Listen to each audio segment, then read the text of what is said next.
जी नमस्कार दोस्तों। आज अपन पढ़ेंगे प्रश्नावली 3.3 का दूसरा सवाल। कल अपन ने जो पढ़ी थी प्रतिस्थापन विधि थी, आज भी अपन प्रतिस्थापन विधि क्या पढ़ेंगे। प्रतिस्थापन विधि, जो प्रतिस्थापन विधि है उस प्रतिस्थापन विधि पे अपन क्या करते हैं इसके बारे में पहले भी विस्तार रूप से पढ़ चुके हैं। एक बार फिर अपन प्रतिस्थापन विधि का सवाल कर रहे हैं। सवाल नंबर 2 जो था ये है कि 2x + 3y = 11 और 2x - 4y = -24 को हल कीजिए और इसमें m का वह मान ज्ञात कीजिए जिसके लिए y = mx + 3 हो। ये अपने पास सवाल है। सवाल को अपने को प्रतिस्थापन विधि के द्वारा ही हल करना है। जो नाम लिखा हुआ है प्रतिस्थापन का, तो प्रतिस्थापन से करना है। जिसके यहाँ 2x + 3y = 11 पहली समीकरण जो दी गई है और 2x - 4y = -24 है। इस समीकरण को अपने को प्रतिस्थापन विधि द्वारा हल करना है पहले तो।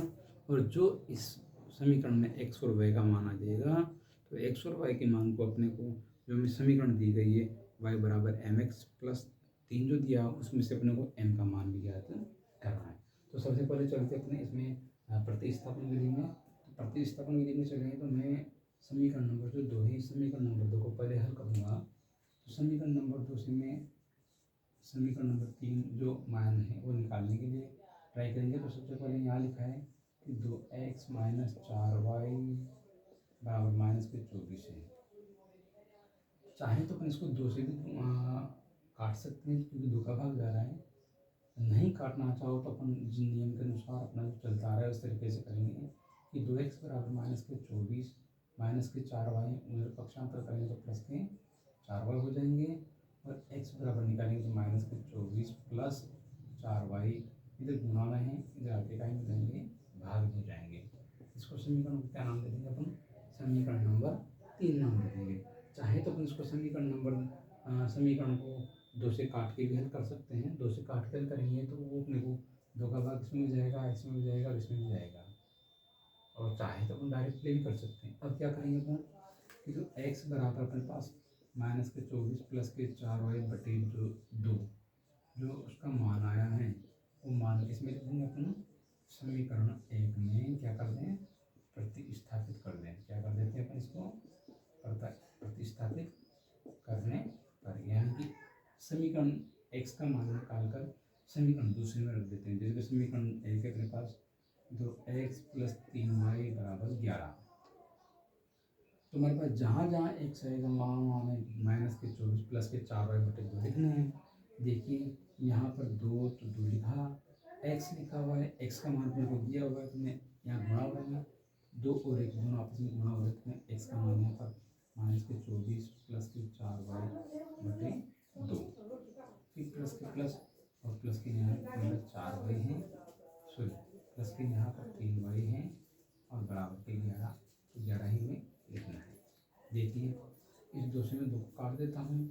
अपने पास बचे -24 + 4y और इधर प्लस के 3y बराबर के 11 बचे हैं। अब जो अपने पास जो सेम कैटेगरी है सेम कैटेगरी का मतलब जो यदि x वाली कैटेगरी तो x को अलग रखना है, y वाली है तो y को अलग लिखना है और यदि अचर पद में है तो उसको मैं अलग से लिखना है। तो देखें यहाँ पर -24 और 11 दोनों सेम कैटेगरी हैं, यानी 4y और 3y सेम कैटेगरी है। तो 4y + 3 3y + 4 कितने हो गए, 7 हो गए बराबर 11, तो 11 रहेंगे। माइनस के इधर 24 इसको पक्षांतर करेंगे तो काय हो जाएंगे +24 हो जाएंगे। तो 7y बराबर इनको जोड़ेंगे तो कितना आ जाएगा 35 यानी 35 आ जाएगा। और अपने y बराबर निकालेंगे तो 35 7 गुणा में इधर आएगा तो भाग में आ जाएगा, काटेंगे भाग देंगे तो 5 बार जाएगा, यानी 7 का भाग 35 देंगे तो 5 बार, यानी कि अपने पास y का मान कितना आ जाता है दोस्तों 5 आ जाता है। अब अपन क्या करेंगे, जो y का मान हमारे पास है इस y के मान को समीकरण नंबर 3 में स्थापित कर देते हैं।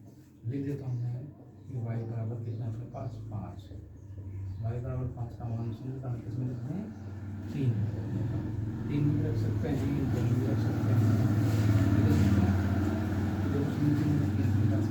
x बराबर -24 और प्लस के